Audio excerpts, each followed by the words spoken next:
Hey guys, Troubletcat here, recording for the Zombie Arcade. You're watching Meet the Weapon, and today we're taking a look at the Scar H in Battlefield 3. This is the first video, so I'm using this with no attachments in Squad Deathmatch on one of the new maps, Troubletcat, which is a freaking awesome map. Anyway, before we get into talking about the game and this gun in the game, as per usual, we will talk about the weapon in real life. The Special Operations Forces Combat Assault Rifle, or SCAR for less of a mouthful, is made for the United States military by the Belgian firearms manufacturer FN Herstal. It comes as either the SCAR L for light, an assault rifle firing the same 5.56 by 45mm NATO round as the M16, or as the SCAR H for heavy, which is a battle rifle firing the same 7.62 by 51mm round that the G3A3 uses. Each of them come with 3 different barrel lengths, a long barrel, a standard barrel, or a short barrel. The version in the game is the SCAR H CQC, so this particular model is firing the heavier 7.62 by 51mm round from a shortened barrel, and it's for close-range engagements. This weapon is designed to be highly modular, with different length configurations, the Picatinny rail system, its own custom grenade launcher. It's also available in sniper and IAR variants for those roles. It's a relatively new weapon compared to, you see BMP doing some like flips and shit over there. I think the dude thought it was a skateboard. It's a relatively new weapon, especially compared to a lot of the other guns in the game. Production of this began in 2004, and it was first issued. Man, my mouth is just not working correctly today. It was first issued for servicemen in the U.S. Army in 2009. Unlike many of the weapons in the game, this gun has not been very widely adopted around the world, possibly due in part to its novelty.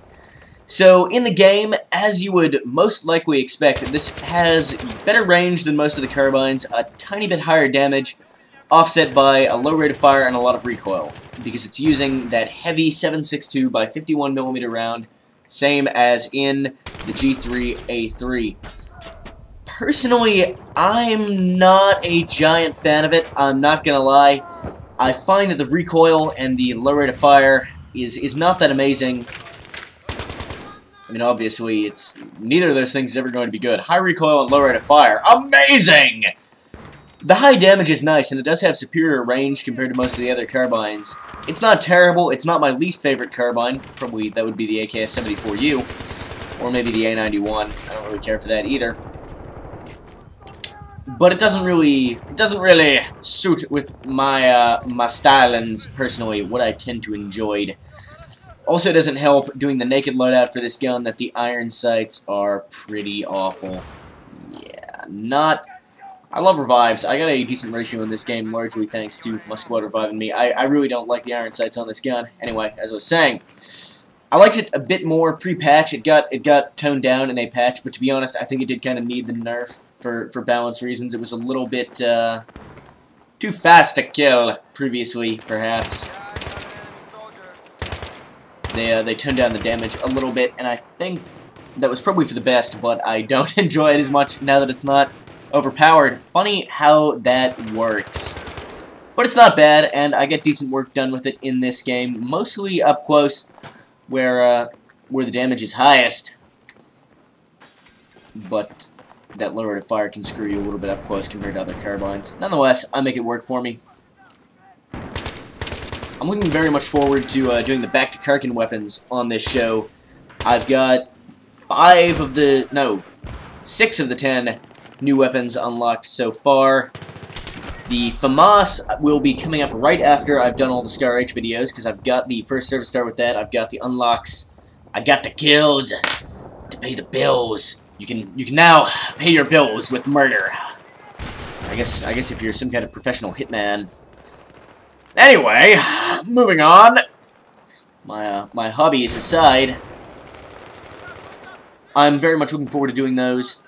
The FAMAS will be up soon. I know a lot of people are looking forward to the FAMAS in particular, because people have been saying so in the comments. I've been trying to reply. I got a lot of comments on my last couple videos that I've wanted to reply to, but YouTube was telling me error when I tried to reply to comments for whatever reason. Hopefully that won't be the same on these vids. Maybe it was just a problem yesterday or something like that. I don't even know. So yeah, I've got a lot of these guns unlocked. I'm starting to get the unlocks for them. These will be coming up soon. The FAMAS after the SCAR H. The G53 will definitely be ready by the time I get to the end of the engineer kit. The second new engineer unlock is kind of tough to get, because you need to torch an enemy vehicle with your repair tool to unlock that. You need to actually get a destroy, and I've got some disables with it. I got really close to getting destroys with it, but it's proving really challenging to do that assignment, so we'll see how we go with that other engineer unlock. I unlocked the L85A2 today, so that'll be up before too long once I get the unlocks for it. Again, I will be interrupting the engineer weapons to go back and hit up those assault weapons. So that's all coming along nicely, is what I'm trying to say. The back to Karkin weapons will start coming up soon. I know a lot of people are looking forward to hearing about those guns.